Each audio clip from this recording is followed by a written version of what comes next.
정순신 변호사의 아들은 고등학교 졸업과 동시에 학교 폭력 기록이 삭제됐습니다. 또 수능 성적을 주로 반영하는 정시 모집을 통해 서울대에 합격했습니다. 정부는 이런 일이 반복되지 않도록 가해 학생의 책임을 엄중하게 묻는 학교 폭력 종합 대책을 내놨습니다. 가해 학생에게 학교 폭력의 책임을 반드시 지우겠습니다. 학교 폭력의 대가는 반드시 치른다는 인식을 학교 현장에 뿌리내리도록 하겠습니다. 먼저 학교 폭력으로 출석 정지와 전학 등 중징계를 받은 가해 학생의 학교 생활부 기록을 졸업 후 4년까지 보존하기로 했습니다. 심의를 통해 기록을 삭제할 수 있는 징계에 대해서도 피해 학생의 동의가 반드시 있어야 삭제할 수 있도록 조건을 달았습니다. 또 이런 학교 폭력 기록이 대입 정시에도 반영되도록 했습니다. 2025학년도 현재 고2 학생은 대학이 자율적으로 적용하고 2026학년도부터는 모든 대학이 반드시 학교 폭력 조치 사항을 반영해야 합니다.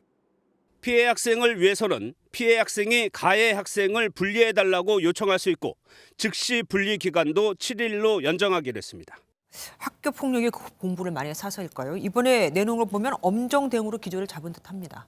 그렇습니다. 앞서 총리 발언에서도 알 수 있듯이 이번 정부 정책을 한마디로 정리하면 학교 폭력에는 반드시 불이익이 따른다 이거거든요. 네. 정부가 참조한 설문조사가 있는데요. 이게 정순신 사태 이후에 나온 겁니다. 그래서인지 응답자 10명 중 무려 9명이 학교폭력 기록을 대입 정시에도 반영해야 한다고 답했고요. 네. 대책에서 가장 중요한 게 뭔지 물었더니 피해 학생 지원 강화보다 가해 학생 엄정 대처를 우선으로 꼽았습니다. 정부가 이걸 포함한 여러 여론들을 적극적으로 반영한 걸로 보입니다. 그런데 지난주에는 학교폭력 기록이 취업까지 따라가게 하겠다고도 말이 나왔었거든요. 근데 이건 빠졌네요. 맞습니다. 지난 5일 당정협의 때 나온 내용들이죠. 전학 같은 무거운 처분을 받았다는 건 심각한 폭력을 저질렀다는 뜻이니까 네. 이런 조치들은 취업까지 영향을 미치게 하는 게 어떠냐는 의견이 있었는데요.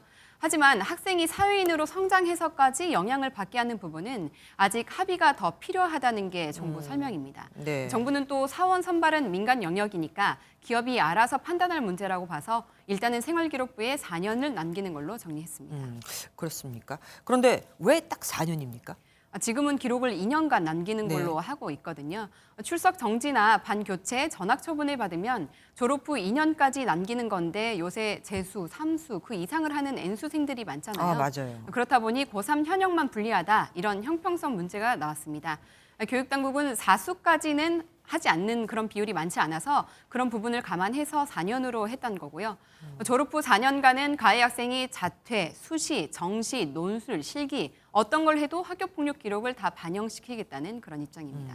물론 나쁜 짓을 하긴 했지만 그래도 학생은 학생 아니겠습니까? 너무 처벌로만 접근하는 게 아닐까 싶기도 해요. 물론 아까 여론조사 결과가 있긴 했었지만요. 그런 우려가 분명히 있습니다. 이에 대해 교육당국은 아이들이 학교폭력을 저지르면 책임이 뒤따른다는 경각심을 갖게 하는 게 교육적인 관점에서도 중요하다고 설명했습니다. 네. 하지만 현장에선 처벌도 처벌이지만 예방에 중점을 두는 대책들이 더 필요하다는 입장입니다. 일어나기 전에 예방하는 것도 가장 또 중요하죠. 학부모님들에 대한 예방 교육 그리고 학생들에 대한 예방 교육도 체험형으로 실제적으로 느낄 수 있게 하는. 특히 예방 교육을 할 때 타인을 배려하자 이렇게 좀 광범위하게 가르칠 게 아니라 어떻게 하면 어떤 책임을 질 수 있다 이렇게 명확하게 좀 실제 맞게 가르치는 것도 필요하다는 지적도 나옵니다. 하긴 모호한 가르침은 더 모르겠는 게 많죠. 대학별 2023학년도 입시 요강입니다. 대다수 대학이 정시 전형에서 수능 점수만 100% 반영합니다. 일부 대학에서 학교 폭력 기록을 감점 요소로 반영한다고 하지만 실제로 반영되는지 얼마나 반영되는지는 알 수 없습니다. 학교 폭력 기록을 대입 수시 전형은 물론 정시에도 반영하고 보존 기간도 늘리겠다.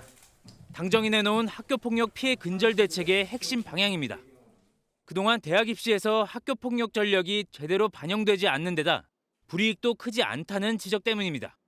학교 폭력에 대한 경각심을 강화할 필요가 있다며 학교 폭력 기록 보존 기간을 취업 때까지 늘리는 방안도 신중히 검토할 필요가 있다고 덧붙였습니다.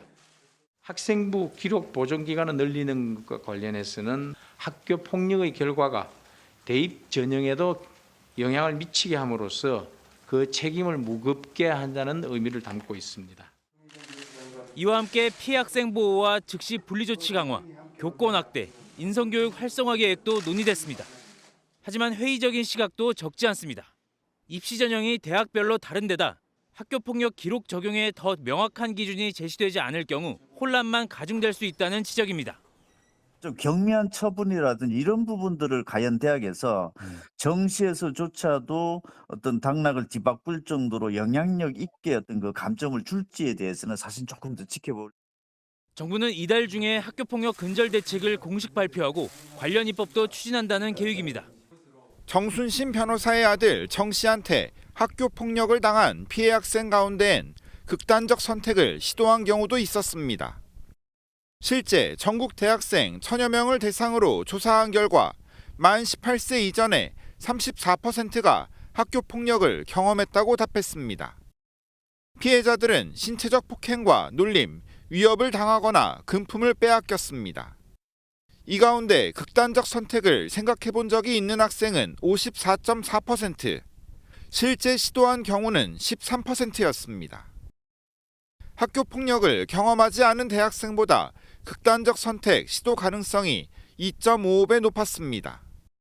학교 폭력에 대한 후유증으로 인해서 성인이 되어서도 자기 자신에 대한 가해뿐만 아니라 가족에 대한 폭력으로 나타나는 경우가 많습니다. 교육부의 학교폭력 실태조사에서 최근 1년 동안 피해 학생은 5만 4천 명으로 등교 수업을 다시 시작하면서 가파르게 늘고 있습니다. 문제는 이를 해결해야 할 학교 내 교사가 해당 업무를 꺼린다는 점입니다. 가해 학생 학부모의 항의와 소송에 시달리는 경우가 다반사인 탓입니다. 교육계에선 고의나 중대 과실이 없으면 학교폭력 담당 교원에게 면책권을 주고 소송비를 지원해야 한다고 지적합니다. 이달 말 학교폭력 근절 대책을 발표하는 교육부에서 어떤 해결책을 내놓을지 관심입니다. 서울 주요대학 홈페이지의 2023년도 정시 모집 요강입니다. MBN이 조사한 서울 주요대학과 지방국립대 총 15곳 가운데 생활기록부를 반드시 제출해야 하는 곳은 9곳에 불과했고 감점 단서 조항이 있는 곳은 1곳뿐이었습니다. 현행법에 따르면 학교폭력 등을 저질러 징계를 받게 되면 처분 기록을 생활기록부에 기재하도록 돼 있습니다. 학교에서 처분이 있었을 경우에 바로 기재가 됩니다. 소송하고 상관없이 기재는 바로 이루어졌고 소송에서 다툰 거는 전학 조치에 대한 하지만 학교폭력 처분 가운데 퇴학을 빼고는 졸업 후 2년이 지나면 처분 기록이 사라지고 심의를 통해 삭제가 가능했습니다. 어떤 처벌이라도 그 나와 있는 어떤 그 상벌 규정 사항은 2년이 되면은 소멸을 하게 돼 있습니다. 뭐 한 3수, 4수를 하고서 대학을 들어갔을 경우에는 그게 소멸이. 게다가 가해자 측은 학교폭력대책심의위원회 결과에 재심이나 행정소송을 걸어 생활기록부 기재를 지연시킬 수도 있었습니다. 집침상으로는 불복하는 경우에도 원래는 조치에 대해서 기재하도록 되어 있지만 좀 편의를 봐준다든지 해서 그렇게 사정을 봐준 것 같아요, 학교에서는.